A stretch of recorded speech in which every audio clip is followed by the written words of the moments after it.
Magkakaroon ng dagdag na pensyon ng mga benepisyaryo ng Social Security System o SSS matapos aprubahan ng taunang pension increase para sa mga pensioner at kanilang pamilya.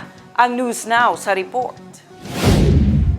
Ayon sa SSS, makatatanggap ng 10% dagdag pensyon kada taon hanggang 2027 ang mga retirement at disability pensioner.